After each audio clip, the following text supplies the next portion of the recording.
ఇది చెల్లాయిపాలెం గ్రామం అర్జునవాడకు సంబంధించిన డొంక. ఈ డొంక ఈ గ్రామం అంతా కూడా ఈ దారినే పోతూ రేబాలకి వస్తూ పోయేవాళ్ళు. అయితే ఇది చాలా సంవత్సరాల నుంచి ఉంది. 20 అడుగులు 30 లింకులు వెడల్పుతో ఉన్న డొంక ఇది. ఈ డొంకలో కొన్ని ఒంటెద్దు బళ్ళు కూడా అప్పుడు పోతుండేవి. తర్వాత క్రమంలో ఆడ రహదారి ఏర్పడిన తర్వాత దీన్ని కొంచెం వాడటం తగ్గింది. కానీ ఇప్పుడు కూడా కాలినడకలు నడిచిపోతూ ఉంటారు. ఈ మధ్యన ఇక్కడ విజయ్ కుమార్ అని ఈ పొలాలు కొన్న అతను ఈ పాము ఆ పొట్ట ఎత్తున డొంక మట్టి పొడవుగా ఉంటే కట్టలాగా ఉంటే ఆ కట్టని వంచేసి వెడల్పు చేస్తాను డొంక అన్నాడు. సరేనని అక్కడ కూడా మేము కూడా మా వంతు డబ్బులతో ఖర్చు పెట్టుకొని దీన్ని వెడల్పు చేయడం జరిగింది.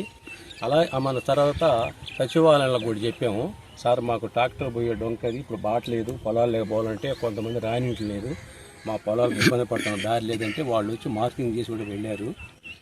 మరి ఈరోజు ఆ అబ్బాయి వచ్చి విజయ్ కుమార్ వచ్చి ట్రాక్టర్ పెట్టి ఈ తవ్విన మట్టి అంతా పొలం లేక లాగుతున్నాడు. మేము అభ్యంతరం చెప్పాము, అలా తీయకూడదయ్యా, ఉండి రేపు డొంకకు మట్టి ఎక్కడి నుంచి వస్తుంది, దాని మీద మళ్ళీ గ్రావులు కావాలన్నా తోలొద్దా, నువ్వు మట్టి తీసేసేటంటే నా పొలం నాదే తీసుకోకుండా ఆగమంటావా అని ఆయన మాట్లాడాడు. అందుకని మేము మిమ్మల్ని పిలవాల్సి వచ్చింది సార్. అది సార్ విషయం జరిగింది.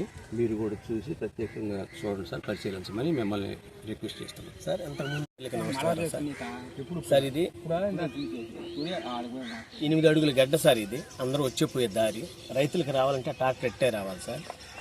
అంతకుముందు పొలం గల్ల వాళ్ళు ఉన్నప్పుడు వాళ్ళకి మాకు ఎటువంటి రిస్క్ లేదు సార్. ఇతను ఒక government employee Kovur Vijay Kumar sir. అతను లేఅవుట్ చేయడానికి ఈ డొంకమంట అంతా అతను పొలం లేక లాక్కుంటున్నాడు సార్. విఆర్ఓకి చెప్పాను సార్, సెక్రటరీకి చెప్పాను సార్, సర్వే మేడంకి చెప్పాను సార్. అందరూ వచ్చి కొలతలు వేసారు కూడా. వేసిన తర్వాత కూడా మీ దిక్కును చోటు చెప్పుకోండి అని చెప్పి మళ్ళా దెబ్బను కూడా ఈరోజు కూడా లాగటం జరిగింది సార్. విఆర్ఓ వచ్చి ఆపి తీసుకుపోయినాడు సార్ అతన్ని.